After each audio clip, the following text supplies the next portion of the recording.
They said not the granddaughter it was intended for, and my stepsister was not my mom's daughter, therefore she would not be entitled to it, and my mom would have hated to see it go to my stepsister.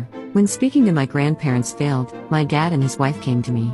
My stepsister was upset that they didn't overrule what my mom wanted. She has some abandonment issues.